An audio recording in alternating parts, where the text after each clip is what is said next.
Witness the greatest heroes who ever lived.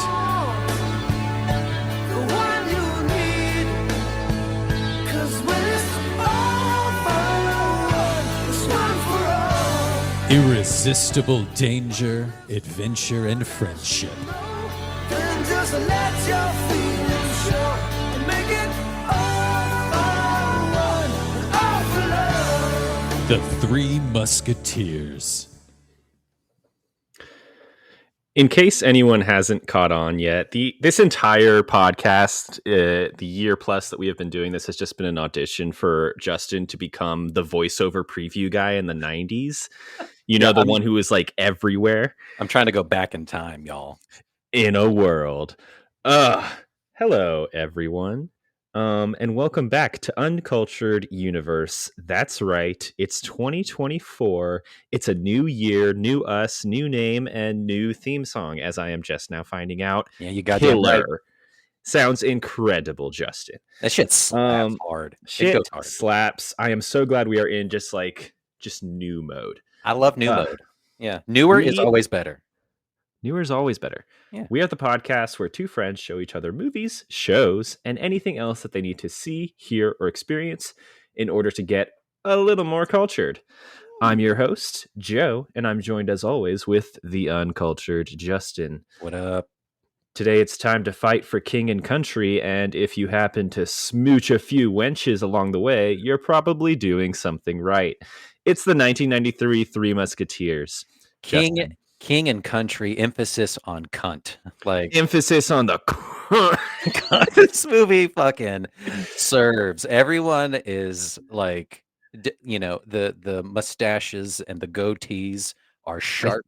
The fits are on fleek. Do kids still say that? I don't think so. But yeah, everything's great. Everyone's kissing or wanting to kiss in this movie. So many kisses. That was my one note about this movie. Everybody is so horny. Mm-hmm. Everyone wants to just fuck, and it is wild. Yeah. My first note was if you're excited about Disney religious horniness in the 90s, wait until we cover Hunchback of Notre Dame. Oh, was that worse? Oh my God. Yeah. That's the pinnacle. But this is such a fantastic first step into that. And you could say the core of the horniness here comes from a particular actor that we have decided to center this miniseries around. So we entered 2024 and we decided to kind of give these episodes a little bit more structure. So we'll continue to have some wildcard miniseries where we just talk about whatever movies we want, but we are also going to have more focused miniseries around the people behind the scenes. So would you say we're going to be talking about actors that we like? We're going to be talking about directors. We're going to be talking about cinematographers, I believe. Is coming up. Absolutely. Ooh. So Justin and I will kind of hand off movies centering around these people, and we took a look at what this first January miniseries could be, and we landed on Tim Curry because we had so much fun with our episode on Muppets Treasure Island. And so we were like, okay, Tim Curry, boss, legend, literally. Bad boy. And Bad Boy, so fun to talk about. I was a little unsure, though, because the premise of our podcast is I have to pick a movie that I've seen that you haven't seen, right?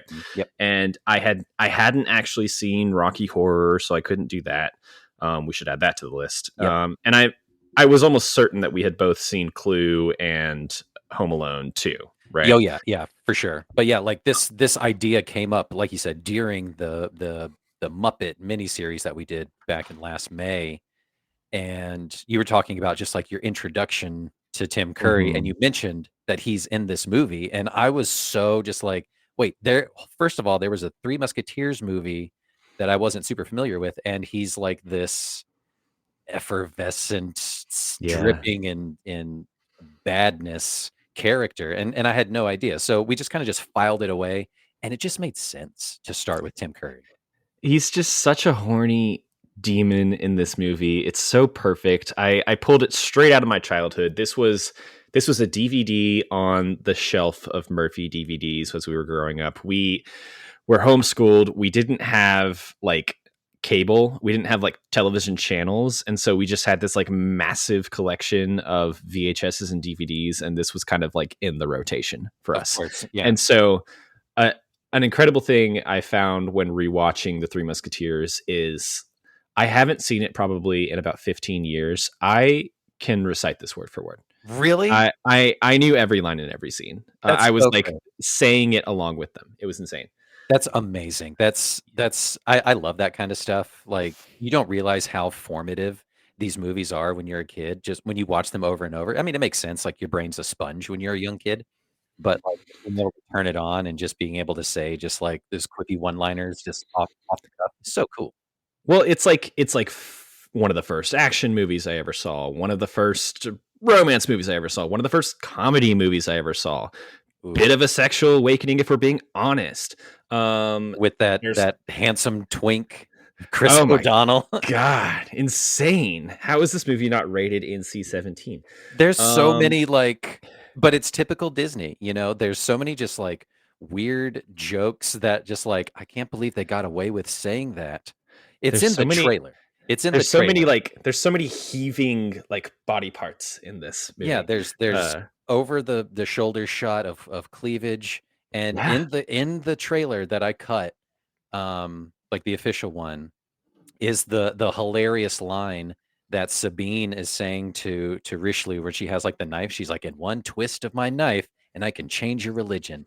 And I'm like, "Oh my God, that is a circumcision joke, and that is hilarious." I never got that until right now. Like, well, not right now. When this latest rewatch, because I always thought she was just like, oh, threatening something crazy with his penis, whatever. Because like we didn't have great sex ed education, and so literally like last night I was like, oh my gosh, she's threatening to circumcise him because he's Catholic. That whole portion of the film is my favorite part, where we have this action comedy and then it just strays away into this like psychosexual romantic thing for like 15 minutes, and then we're back to the action comedy. Yeah. The Sabine character, the milady, iconic. It's amazing. Okay, so I want to talk about it. What were your first impressions? What did you know about this film going into it? Okay, so like I said, like I wasn't really super familiar. When I think of the Three Musketeers, I think of it's still a Disney property, but it's like I think it's like Donald, or maybe it's Huey, Dewey, and Louie. There's ducks involved, and it's a cartoon jaunt. So and maybe in the deep recesses of my mind, this movie was on my radar because I think of this one and I think of Robin Hood, Prince of Thieves. And I think they were about the same time frame, like 91, 92, 93, that kind of thing. So I have that in my notes. Like those two movies are linked together for me. Absolutely, right? Like down to the soundtrack of like power hits with Bryan Adams, just doing Like, these bangers.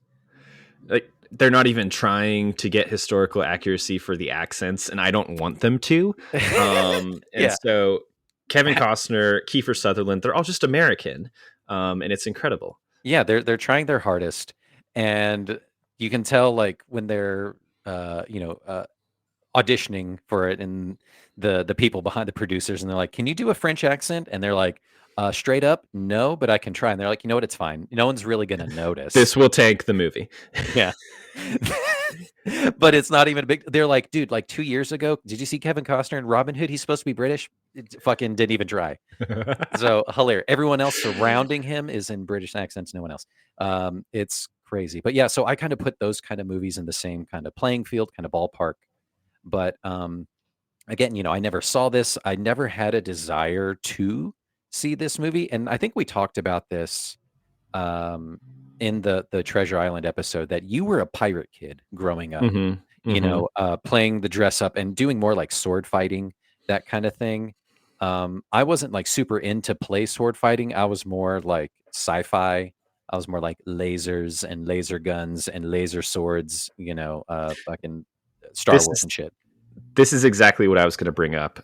So like based on the movies we have covered so far, if we draw a line in the sand that is the present, I am definitely more on like, the term is like swashbuckling. Yeah. Yeah.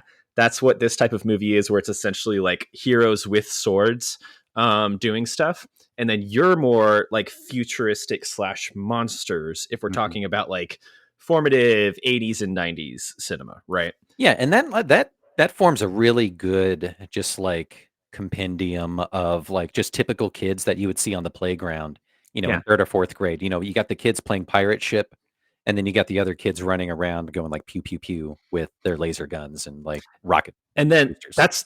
that's why Star Wars was such a hit, because it's the perfect like bringing together of the two. It's like, what if the laser was the sword?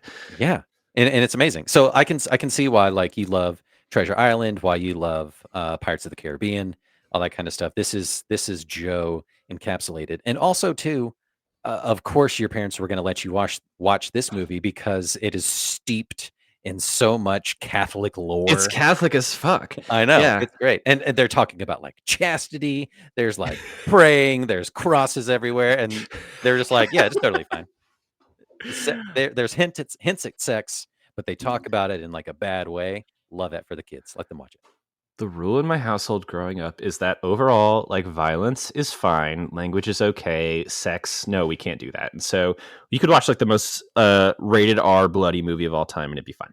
And I Um, think also too, like you've mentioned before, like as long as it's kind of steeped in some sort of historical significance.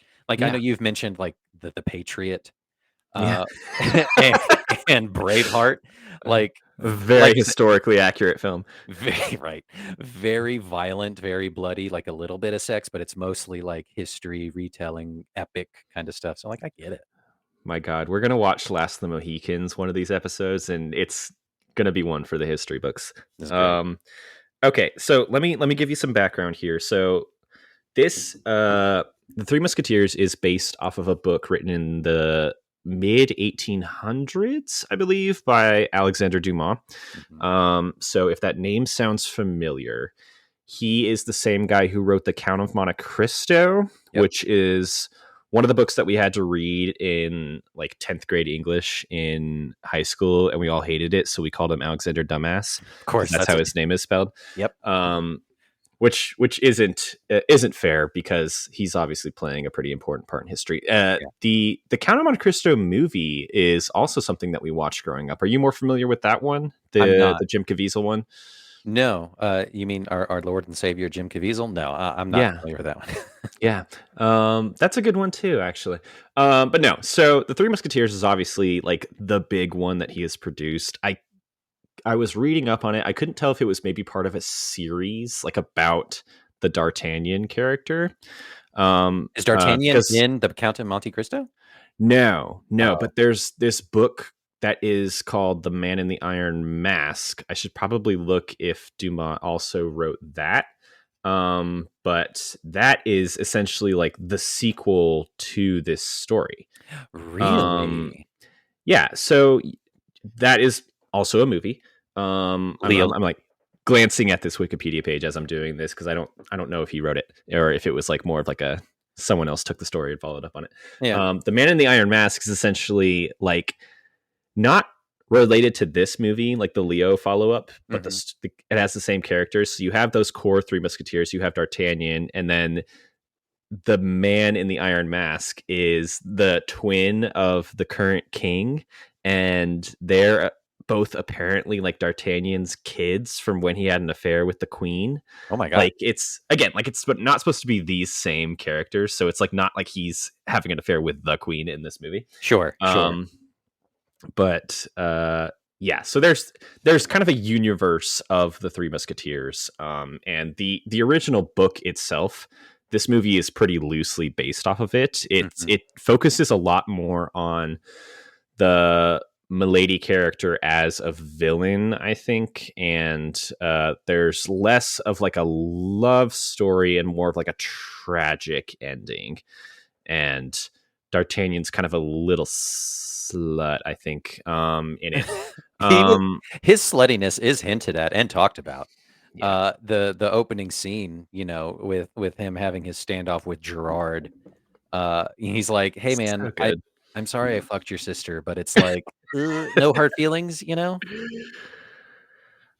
Yeah. So Disney takes this movie in the early 90s, and from what I read, there were like 3 different companies trying to make a Three Musketeers movie at the exact same time, and Disney essentially won with this cast.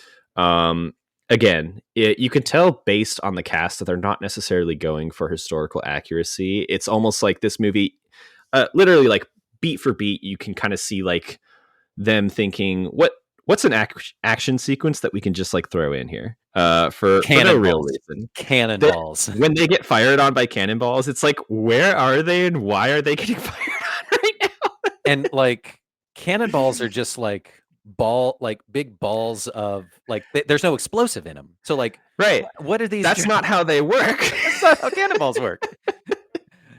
That's wild. Okay. So it's just a fun movie. It is a movie that kind of takes these characters, takes these themes, and sets them in this like entertaining 90s plot that's part action, part comedy, part swashbuckler, like we talked about, and part insane psychosexual romance. Ooh, the tension is just it's everywhere. But before we get into the plot and talk further, we do want to circle back to Tim Curry as the focus here. So I think Tim Curry does fit perfectly into this movie as kind of like the ultimate like sneering villain who also knows exactly the movie that he is in.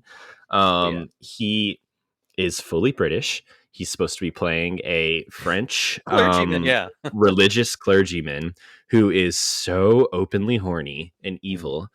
And yet he's ascended to this position of power in the French government, monarchy, whatever.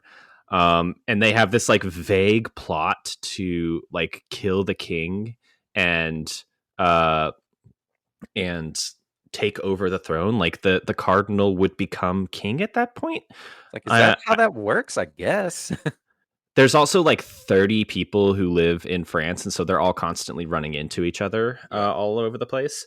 But Tim Curry plays this role with such like sneering comedy that you almost expect him to like wink at the camera every now and then. Like I want a version of this movie where he's like breaking the fourth wall and doing like a House of Cards and just like talking about all these idiots around him. Oh my god, yeah, a House of Cards take, yeah, for sure. Not like, can you believe these jokers? But like, yeah, definitely the Kevin Spacey creepy type of character. I mean, not to lump them in the same camp. Kevin Spacey is a monster all of his own, but like that kind of take would have been fun.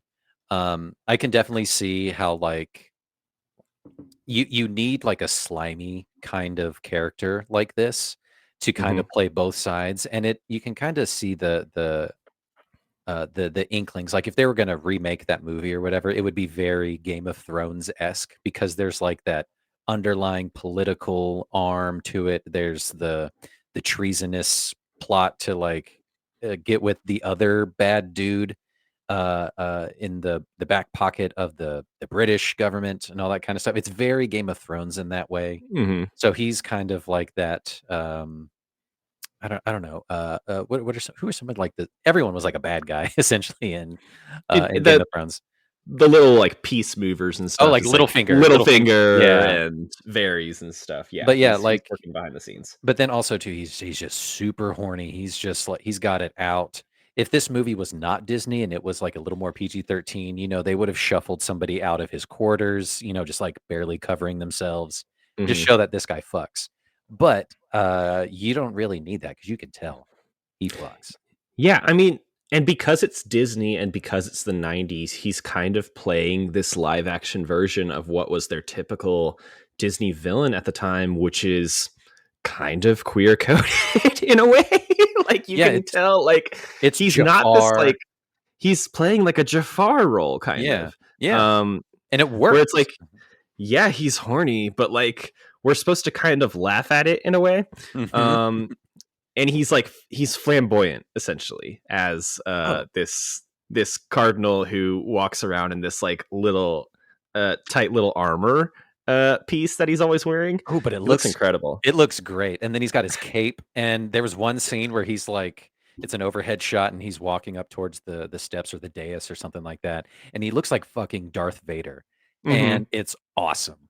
So like that's the kind of like uh bait and switch kind of thing. He's like, oh, I'm helping out the king, but I'm actually vying for power for myself, and I'm this pious clergyman who's the right hand of the king kind of thing. But also I'm fucking everybody on the side because who cares? Because I have all this power. It's delightful to watch him in this role because he is so slimy, like effortlessly slimy, but also it's just cool to watch. You love Mm-hmm. a good bad guy like that. Yeah. And He's and also too, like, you don't see the body, you know? He mm, goes over the the boat and never pan down, no like alligator or anything like that. yeah, He's he's one of my comfortable. questions is like how does he die in this movie? Does he just drown? Do they watch him drown? Frenchmen are known for their lack of ability to swim. Totally. They just can't do it. So like, sacre bleu, I can't swim. This is the worst. So like, They never made it onto the ocean. he drowned Um probably, but okay, so if we are doing a mini series about Tim Curry, tell me again. I know we've probably covered this as part of the Muppets Treasure Island episode, but like, what's your history with Curry? Where is your first impression there? What place does he hold in terms of your culture? so the first iteration that I set my eyes upon Tim Curry is the movie that we're going to be talking about next week, which is my pick, and we'll touch on that at the end. Um, but as a young kid, I don't know who this actor is. That's just like later down the line, I was like, oh, that's Tim Curry, awesome. But my second uh, uh, touch point is Fern Gully, of course, as Hexus. Again, just like a oozy, literally oozy, kind of horny bad. Like that's who he plays. He's just like a kind of horny bad guy. And then also in the same time frame is Home Alone 2.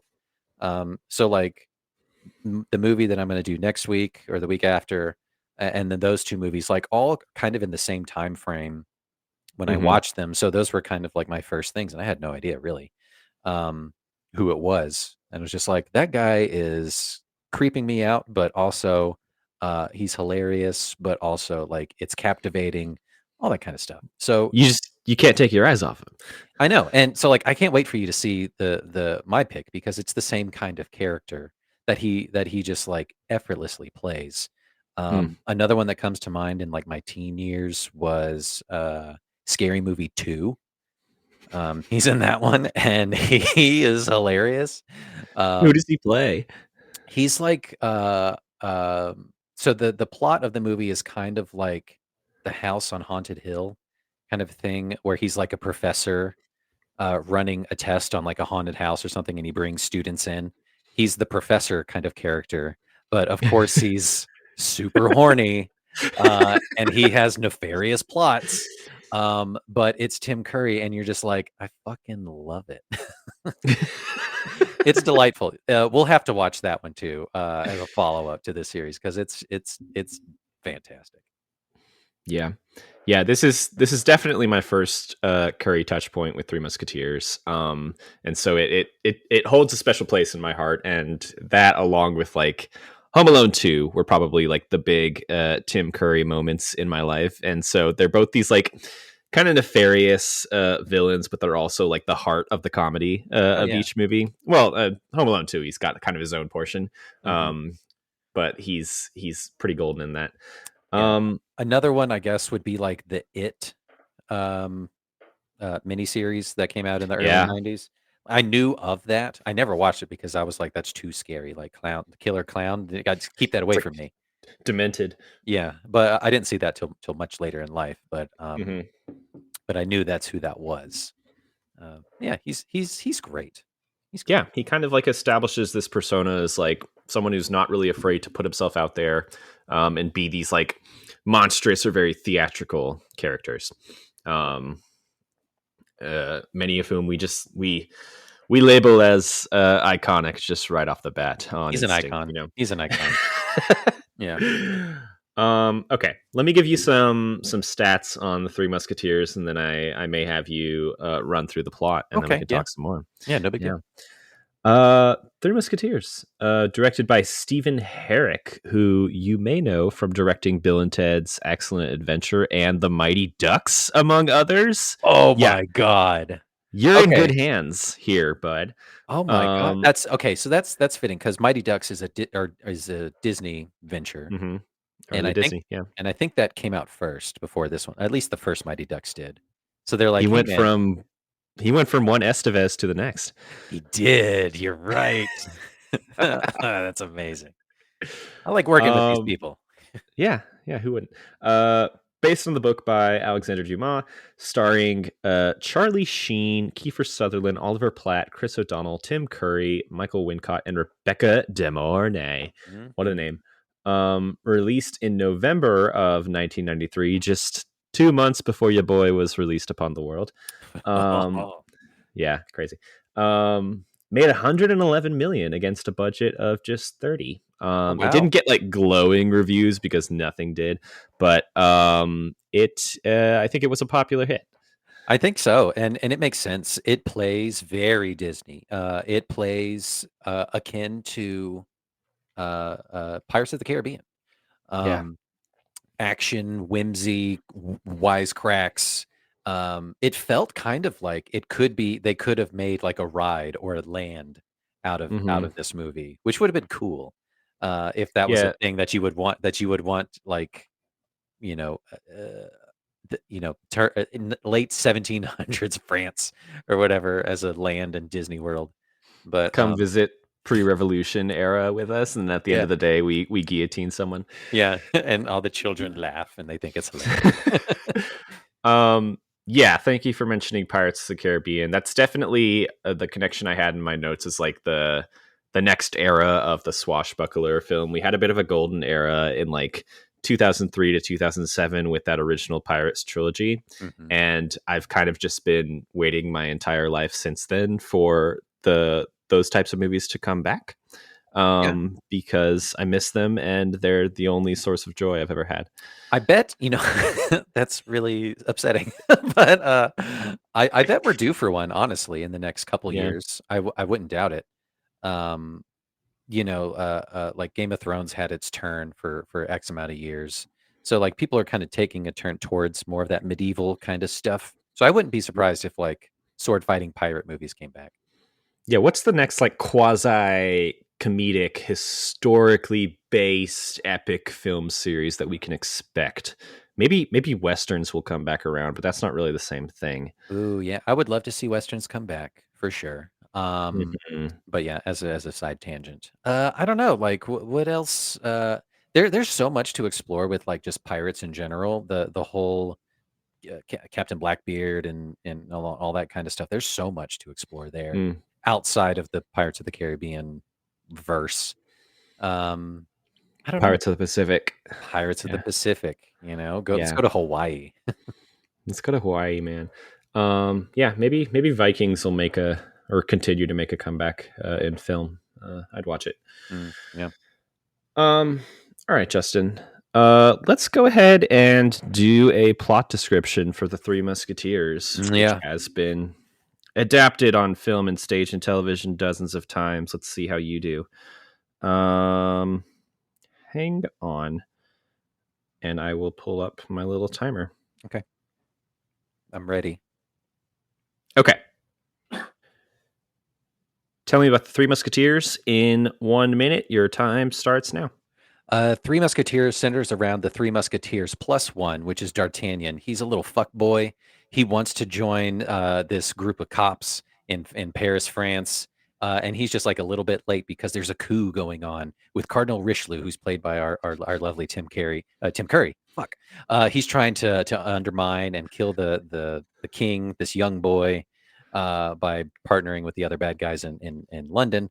Um, so like they meet up and they're like, "Hey, we're the Three Musketeers," and he's like, "Can I join?" And they're like, "Fine."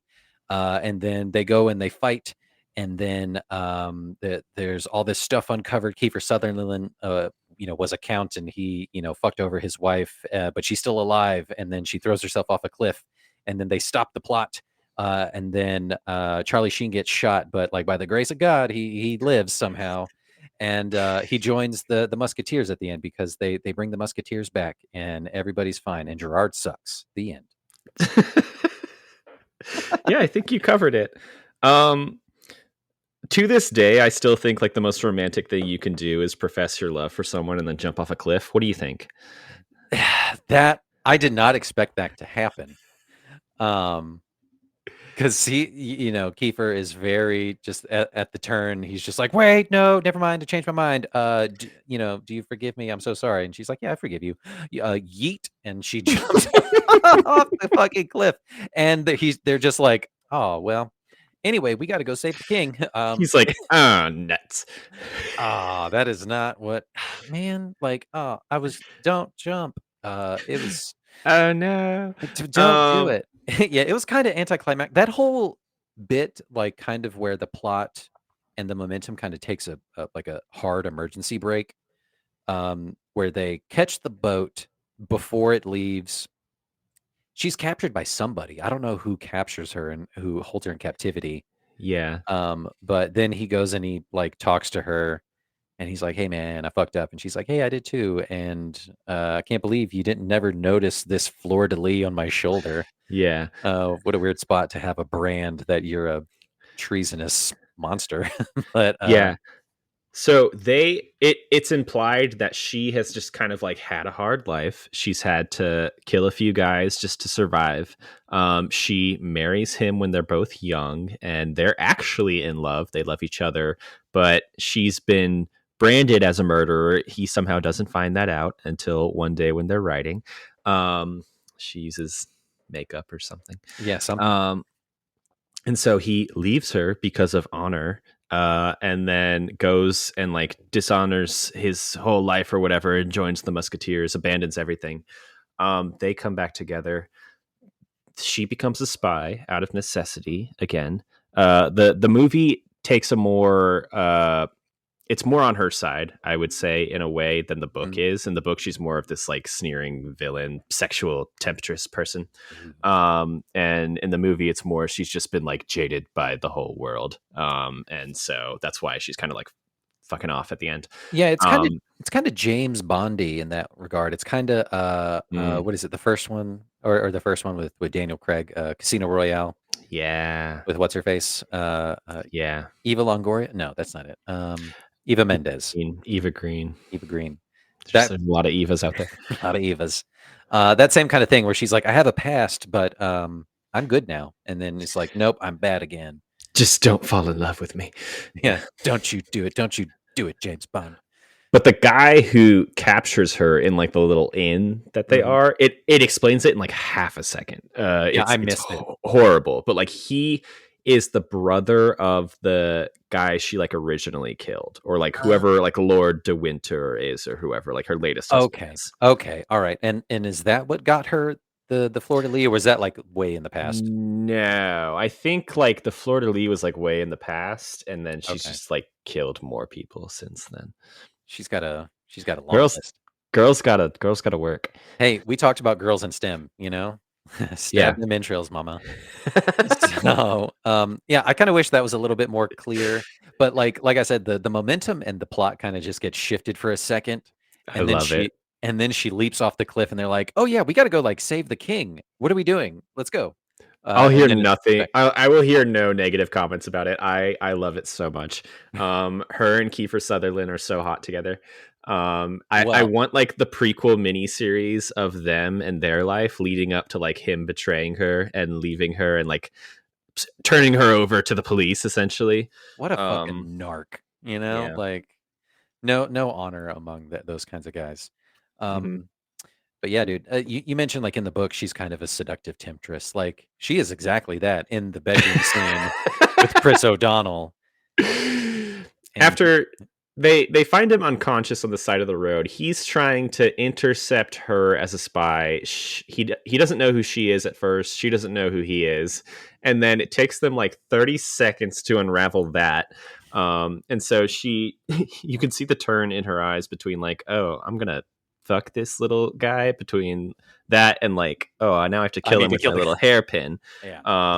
It's all very sexy. It's very fun. Yeah, Um, that was a fun scene of just like, oh my god, this is for kids. This is gonna turn some people.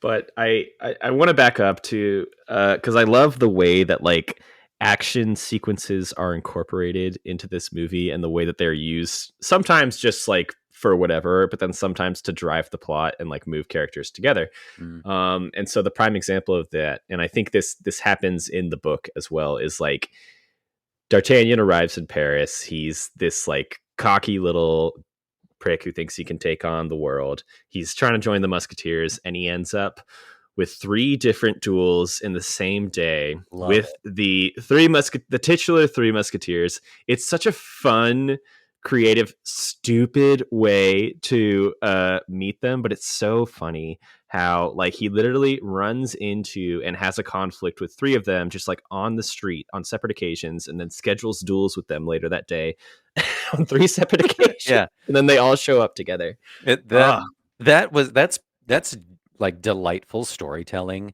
to mhm. like get your outsider character to meet the titular characters to come all together to Yeah, have the comedic point point of like, well, you can't duel him. I'm dueling him. Not until 1 p.m. you cannot fight this boy. I'm Yeah. fighting. Yeah. I thought that was really fun. Very silly, very classic Disney comedy. Mhm. Um family friendly, and then the murdering just starts happening. So they kill so many people So in many this movie. people. Just like poke them with a sword and they're dead, and then they get to the ship that the Milady girl is on, and like they've ambushed them by killing the entire crew. It's just dead bodies just strewn about. Like you want Um, to see like the behind the scenes of that, where it's just like, did, are some of these people innocent? And it's just like you're just like stabbing them. Like we have to prepare this funny little trap for them. yeah, there's got to be plenty of just like, no, no, no, please don't hurt. It's just I hilarious. don't know these people. But they're gonna do that. They're gonna show that behind the scenes, that cut scene, but they're gonna have the jaunty Disney music in the background, keeping it light, baby. Just keeping it light. Uh, all right. Well, let's talk about the Three Musketeers. So you have Kiefer Sutherland. The He's leader. he's the leader. He's the Leonardo. Yeah. He's the blossom of the group. Yeah. You have Oliver Platt, who's Porthos Donatello. is always kind of like the funny, boisterous one, the woman killer. Yeah, He's and got he's got these like like gadgets. very Um, cool. and then you have Aramis, who's like The pious one. Yeah. the pious one who can't stop like fucking people because he's But like they're all so horny, but he's trying to be a priest. I love oh, his it's so introduction where it's just like again fully American Charlie Sheen who's like tutoring this man's wife or something like that. yeah, reading from the Bible and like about to get it on, and he's They're just like, both getting horny from the Bible, talking about like original sin. it's so uncomfortable to watch, but it is, and it's just played for laughs. And the gunshots firing, and he leaps out the window triumphantly, and he's got a pithy one-liner about God's often busy, no big deal. It's Dude, so great. I it's love it so much. It really is a precursor to Pirates of the Caribbean in that way, mhm. in terms of like it's exactly what you're saying. It's the one liner as like guns are blazing, everyone's running around, everyone's wearing these boots, these stupid boots. Yeah. Swords are flashing. Nobody's ever in real danger, Hmm. because of the music is so light. It's so just uplifting and just like, I'm not worried for anybody's life. And Yeah. that's why, like, at the end, when Charlie Sheen gets shot point blank, Did you think you he was gonna die? no, I was like, he's wearing like surprise armor or something like that. I was like, there was no like Chekhov's gun or like throwaway line of just like, hey, look at this piece of metal I found, anything like that. But there was the cross, and he's just like, hey man, I guess God is real. Anyway, Then they all laugh and do like a triple high five. yeah, a lot of triple high fives, a lot of crossing of the swords, uh, good stuff like that. Yeah. Rounding off this cast, you have the king and queen who are like the dumbest little lovebirds you've ever met. Incredible wig work on the king. So good. His hair is dynamite. His bangs are banging. His bangs are banging. At the end, when he he's finally the one who like punches Richelieu over the boat, my note was like, wait, is the king kind of hot this whole time? We'll leave that as a question mark for the sequel. And then D'Artagnan, like continuing his one crazy day that he has the first time he gets to Paris and ends up almost being executed. He saves the queen and her he saves these like queen's handmaidens from what he thinks are bandits, but they're actually their bodyguards. Him and the handmaiden Constance have like a 30-second conversation, and then she is like down bad for the rest of the film. Like she is like fully in love. They know nothing about each other. And then they kiss at the end. She's talking. They don't have another conversation the entire film. But yeah, it's that 30 seconds. She's just like, I can feel my heartbeat. Like it is on, baby. And she's talking to the queen, and she's just like, so tell me about the first time you saw Louis. Yeah. Did you feel like this? I love it. She's just so sexual. It's so sexy. This movie's so sexy, Joe. Yeah. I wasn't ready for it. I was not prepared for the sexiness. Yeah. So, and then to round it off with an end credit song that is maybe the greatest movie song of all time. This is where I sent you the text that I was like, we're going to be talking about the song more than anything else. Did you know about the song going into this? I've heard it before, like maybe once or twice, like growing up, listening to B98.5 FM, which was, a popular adult contemporary radio station that my mom loved. And it was all of that. It was all Rod Stewart. It was all Sting. It was all Bryan Adams, in their separate worlds. So when they come together for this super magnificent, epic opus, it just makes sense because it fucking rips. That song is so good. Yeah, you have the Bryan Adams song in Robin Hood, which was like a couple years earlier than this. And so they were like, how can we possibly top this while still kind of maintaining that vibe? Like, obviously, Rod Stewart and Sting. Yeah, it's like, okay, we get Bryan Adams back. He's riding high. He's still doing his thing. It's like, well, this movie is called The Three Musketeers. Let's get two other heavy hitters in, and then this guy. They finally got them all on set. Everyone's kind of sounding great. They're really vibing. They're bros. And the director's like, something's not right. And then he goes up and he unbuttons one more button on each of their shirts. And everyone's like, perfect. Everyone sees Jesus. It's perfect. Go home. Yep. That music video is wild. The trailer that I cut at the beginning, I used the original trailer of the movie and then that music video and brought them together. With, of course, my voiceover. But that music video is wild. The first like 30 seconds or first minute or whatever is just like B-roll of them coming on set. Yeah. And they're like holding coffees and stuff. Yeah, they're all just chilling and they're all just playing piano. Or Bryan Adams is playing piano, Sting is there, and they're like, where the fuck is Rod Stewart? He's 30 minutes late. And then he just kind of fucking strolls in with like this fur coat, and he's just immediately just cutting up. He calls Sting String. It's hilarious. And then they just get the song ripping, and you're like, okay, this is fine and good. It's all adult contemporary, that kind of stuff. And then that chorus hits, and where they're all three singing, and Sting holds out that one note, and they're all kind of just continually building on top of each other. It's so good. I didn't know what what is the musical term for like singing on top of each other? Harmonizing. Jesus. I didn't know like what harmonizing could be for the human soul until I heard this song. Yeah. And a note about the music video. So if you grow up with a bunch of DVDs, what comes with that is like special features culture. And so in the special features for the Three Musketeers, there's actually another music video of this same song. And it's the three of them, but they're not like in the studio. They are kicking back in the tavern that they're in. Like, I love those. With the wenches.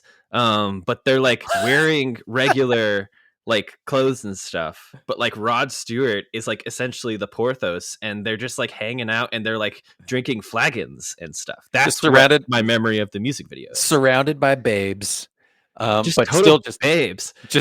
but wearing just their normal attire. They're like, all right, guys, check it out. We're gonna put you in the scene of the movie, and we have these period accurate clothes for you. And Rod Stewart's like, yeah, I'm not gonna wear that, mate. Fuck that. Wait, that's Australian. He's like, nah, fuck that. I'm just gonna wear my regular shirt and my my leather pants. Like, fuck off. That's amazing. Yeah, another thing with DVD culture is you get um, the main menu screen that Uh-huh. would usually have the theme song 20 seconds just looping forever or something. There's a whole subculture about that too. Every so often the tweet will go around where it's like every millennial or whatever age range knows the sound of the Shrek 2 menu screen, because that's the one where they're all in like essentially talking heads and they're all trading off like talking about each other. For some reason that is ingrained in everyone's mind. Love it. Let me kind of cover my notes here. Obviously Curry, accents, never heard of them. Yeah, what's a French accent even sound like? Is this the worst or best cast movie of all time? Let's talk about it. I think for what this movie is and for what it's trying to be, which is just like an entertaining jaunt in the 90s, I think they got the best cast that they could. And it's literally I like think it's really, really good. The three core Musketeers, Charlie Sheen, Kiefer Sutherland, and Oliver Platt, are great together. I think they have really, really good chemistry. The first one of the first scenes, I think, when they're when they face off with Roquefort or whoever, or Rick or whatever, he comes into the smelly tavern. kind of a cheese. Yeah, that scene, like Kiefer and Charlie Sheen are just kind of kicking back, and then Porthos comes down off the ceiling and stuff like that. Like, it's so cool. Like, you can tell that they've got history together. You can tell that they're like friends. They're best friends, and especially like Porthos and Aramis are like two buds, because like Athos has like the main character syndrome, and so he's kind of separate. But then Porthos and Aramis have like the little secret sword handshake, and they care about each other. Dude, and they've seen each other's dicks and probably touched each other's dicks in the scene with the winches, and they're kind of like talking about like how to like seduce a woman. You can tell that they have like Eiffel Towered a couple people. You know what it is? It's Aragorn, Legolas, and Gimli from like the later Lord of the Rings movies, where Aragorn is like trying to be the more serious one, and he's got a girlfriend back home, and then Legolas and Gimli are like just slowly but surely becoming best friends, but also in competition with each other. But they would do anything for each other. Yeah, incredible. I love that archetype. Oh my god, yeah, you're absolutely right. Like, just turn up the sexuality just a little bit between the two. It's definitely again unbutton a few more buttons here. Yeah, just flash a nip. It's not even that big on your butt. Yeah, let me get that hard for you. It's no big deal. Yeah, and if we're talking about the cast, like we have to talk about what is his name, Michael Wincott, who plays Rochefort, for like greatest villain voice in the 90s. I would say he's also in Count of Monte Cristo. He's playing like this terrifying like prison warden guy. And the latest thing I actually saw him in was Jordan Peele's Nope last year. Did you see that? I didn't catch Nope. No. Yeah, I need to. He's in it. He's playing kind of a funnier character, but he still has that like terrifying gravelly voice that is just like perfect. Yeah, he's a great villain in this. A classic, one-eyed kind of piratey guy. In practice, he should be a terrible sword fighter because of his depth perception is completely fucked. Having one eye, he should be just missing the whole time. But I want like the Mel Brooks version of this movie where he is just like missing. He's like the Blinken character from he's like, stand still, come closer. Damn it, I can't do this. I'm handicapped. Yeah, I think they really nail it. They nail the tone of this movie with the cast, and like I said, there is again, not a sequel to this movie, but a follow up to this story in The Man in the Iron Mask, but with different actors, different characters. The versions of Athos, Porthos, and Aramis in that movie, Athos is played by John Malkovich, I want to say. John Malkovich? John Malkovich, which Sean. Jean, doesn't really fit the vibe I have in my head of him. Porthos is Gerard Depardieu, so he's like this big French burly guy. Kind of fits. And then Aramis is Jeremy Irons, who is like the voice of Scar. Yeah. He's pretty good. That's great. And then D'Artagnan is Gabriel Byrne, who's did you ever watch like In Treatment or whatever? No. You saw Hereditary? Mm-hmm. The dad in Hereditary who catches fire? Yeah. It's him. That's D'Artagnan. Cool. D'Artagnan, and then it's obviously Leonardo is kind of the face of that movie. So is D'Artagnan the last name, or is that like his first name? I think it's his first name. Okay. But first off, everyone in the Three Musketeers seems to know his father. He'll pass some random on the street. He can't throw a rock without hitting someone who knows his father. Yeah. So I'm wondering if it's almost a family name, because when he meets the girl for the first time, she kind of like surmises where he's from based off of that. And also she's like, I can tell by your accent. Yeah. Yeah. You're from Southern France, aren't you? Also, like, let's D'Artagnan. get married today. Right now. I've got it bad. Mm-hmm. Wow. And then we gotta talk about the pinnacle, the leading man of the hour, just Tim Curry. Yeah. Brings it all together. I really think for a movie like this to even somewhat work, you need this in the villain, because he has so much screen time as like the sneering villain. He's kind of doing this like courtly intrigue. You're not going to get a lot of interesting moments from the king and queen just because they're these like, again, these like shy little lovebirds who are kind of boring. And so you need these moments of like evil, but also like levity from him to hold up that part of the story a little bit. Also, one of my notes is like, is his plot in this movie to prevent a war? Like, are we sure that he is he really the bad guy? Yeah. Is he the bad guy, or is he just like, hey, I am looking out for number one, but also too like, hey, we're gonna like have this strategic thing with England. So it's he's trying to sign a treaty with the Duke of Buckingham to not have a war. So like maybe, how bad is that? Maybe sentiment was different in the 90s, and like we really just wanted to see England and France go at it. That, and also too like the boys in blue, they're literally cops. So like cop culture has shifted immensely. So they're like, they were the cops back then, France protecting the king, and they're like, no, like you can't kill this guy for the betterment of the country. Jonathan was watching like the first half of this with me, and he was like, "Oh, it's blue versus red. Like this is communism." And I was like, "Wait, what?" Yes, this is anti-communist propaganda. It's definitely red versus blue, and that's a good transition to this cocktail.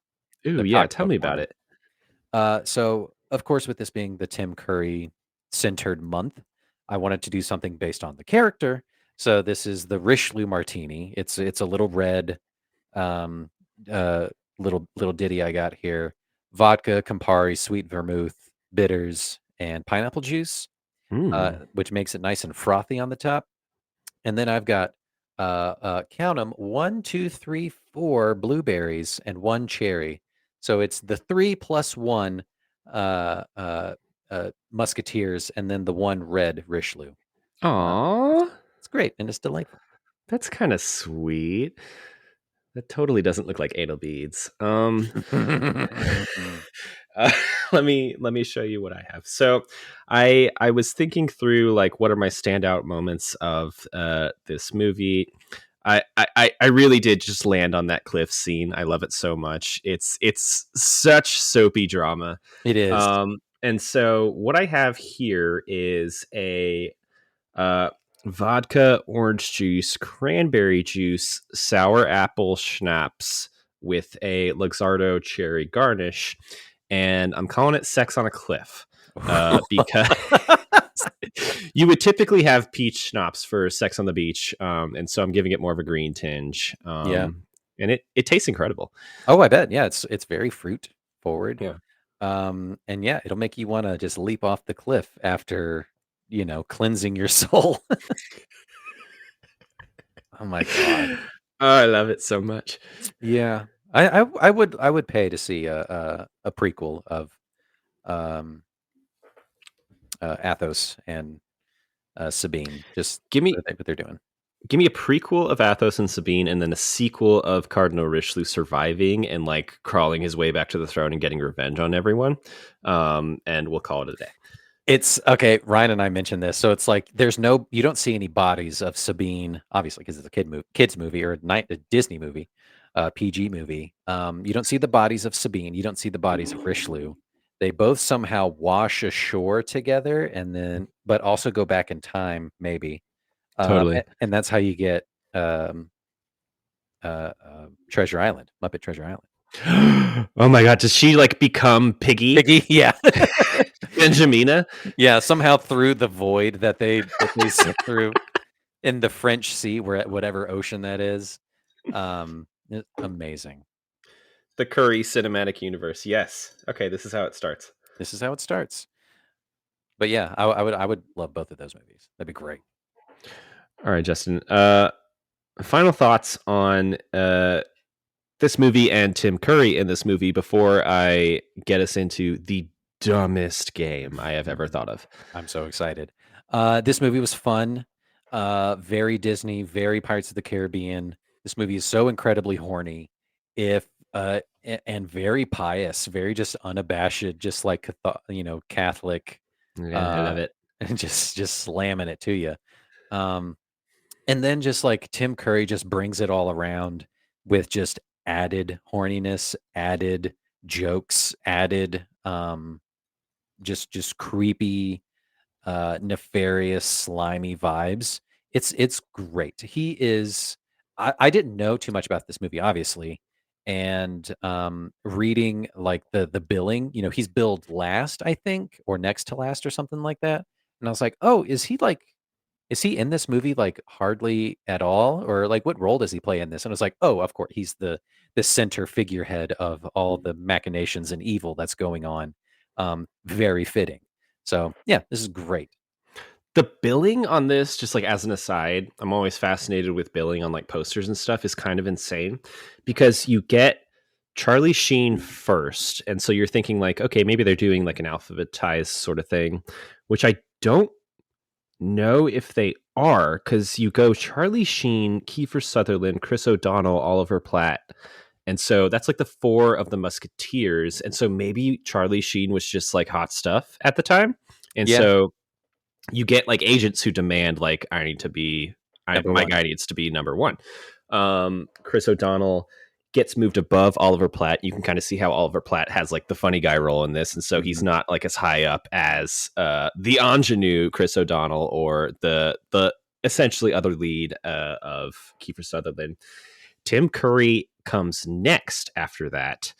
So he's kind of the last of the guys, but then I think you get Rebecca De Mornay. Right. Which you can see as like, she's the only girl on the poster, and like De Mornay, you got to end with that name. Yeah. Solid. But again, like I think she first popped off in like Risky Business, I think, which I have never seen, but like maybe she was still big in the early 90s. Yeah, that was mid 80s. So maybe not. Maybe bringing her back. This was her way back in to the limelight, baby. I love billing. We could do a whole podcast about billing for different movies. We can talk about fun. It. We should definitely look at that moving forward. Yeah. Have a little billing corner. Mm-hmm. Okay. Are you ready for, again, like such a stupid game? I'm excited. Okay. Let's get into it. Misleading movie titles.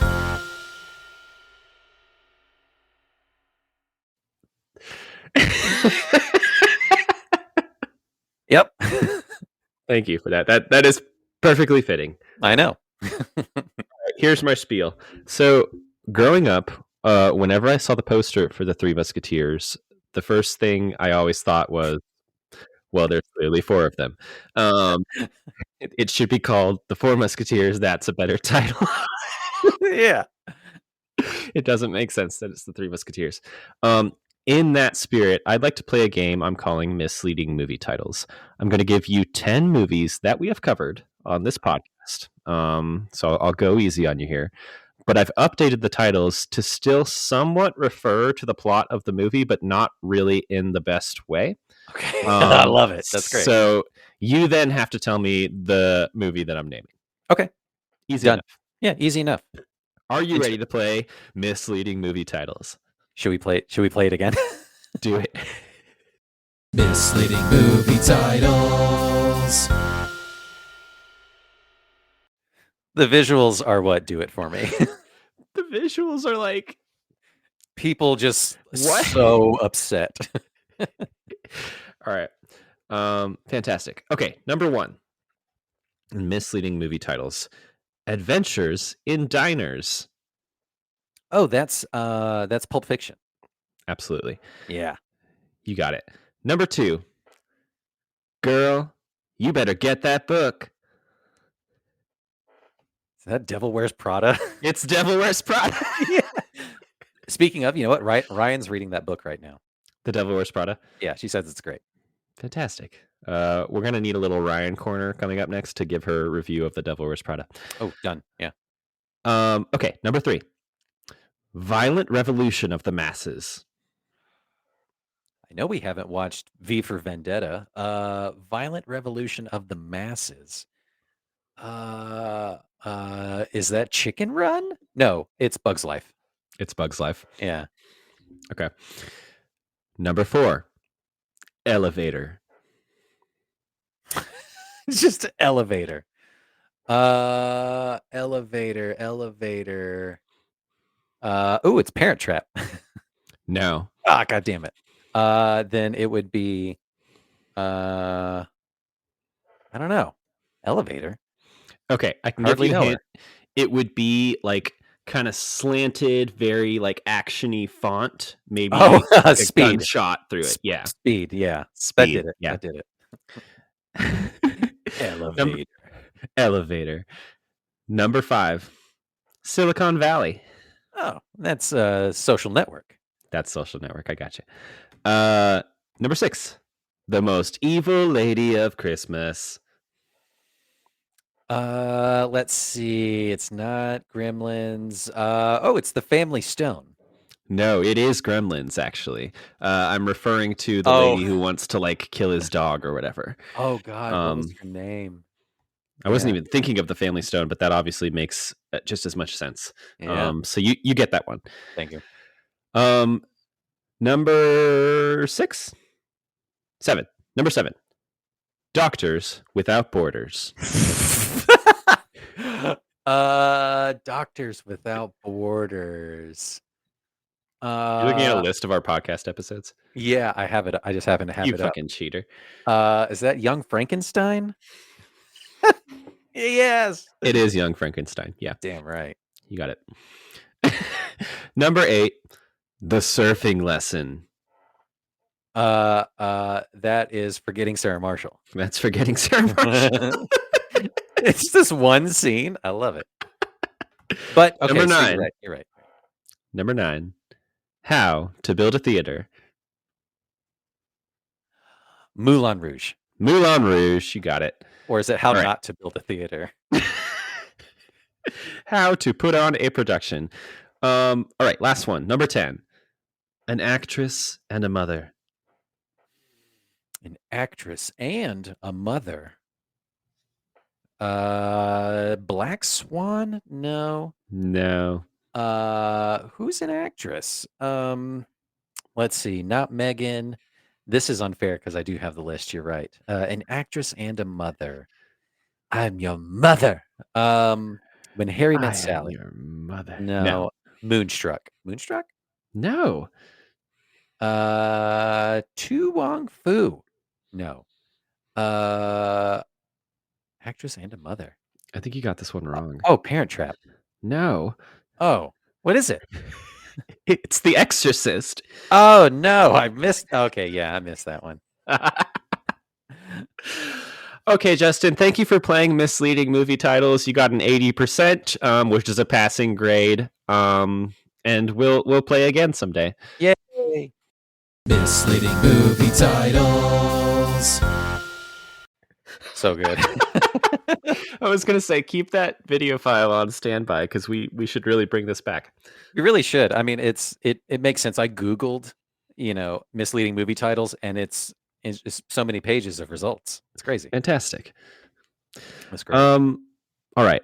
Why don't you tell us a little bit about in this Tim Curry miniseries where we will be going next episode?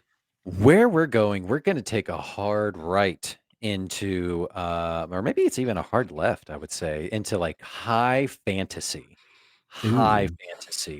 of legend. Talking legend, folks, with Tom Cruise leading the charge, and then Tim Curry also. It is a wild ride. That was my first like time seeing a movie where it had like this crazy character in it. Um, that I learned later on was Tim Curry, and I was just like, "Oh, of course," based on the other characters that I'd seen him play. You're just like, "Oh, that totally fits the bill for who he is in this movie." And that one's gonna be fun to talk about because I haven't seen it in, several years. So it'll be fun to revisit. But, yeah, that was one of the first ones I remember seeing, and it's great. It's great. I can't wait to I talk fantasy. I am very excited. I had never heard of it before this podcast. I know of the like production still of like just Tim Curry as the devil or whatever he is in that movie. Yeah. So I know what he looks like, but I don't know anything else about it. I think this will be our first Tom Cruise movie. Fact check me on that It one. is. It is the first Um, time. Yeah. We'll have a little cruise talk. Very fun. Okay, Justin, thank you for giving me the opportunity to rewatch the Three Musketeers after all this time. I had such a blast doing Yeah. this. I'm putting it back in rotation. Like it's in there. It's a good one. It's a good family-friendly flick. Bring the whole church camp to see it. It's a good time. Yeah. This movie has Joe written all over it. So Yeah. it plays out. Yeah, this was fun. So yeah, check us out wherever you get your podcasts, and check us out on YouTube. We have changed our name. We are now Uncultured Universe. We're not limiting ourselves to just the cinematics of it all. As Joe mentioned at the top, we're going to be talking actors, directors, cinematographers, and movies. We're going to be talking TV shows. We're going to be talking music. We're going to be talking soundtracks. We're going to be talking musicals, maybe books, shit, maybe video games, maybe video games. maybe we talk card games, maybe we talk handshakes. Who knows? Anything Maybe we talk about paintings. just art in general. Yeah, I love it. Yeah. But yeah, all things where we can get each other just a little bit more cultured. Joe, I like that. Get a little more cultured. Yeah. That's our tagline from here on. I'm gonna add that in there. That's great. But yeah, all you got to do is just search Uncultured Universe, and you'll find us. Check us out on TikTok, Instagram, YouTube, and wherever you get podcasts. And yeah, catch us in a couple weeks when we talk about Legend. Very excited. Peace. See you.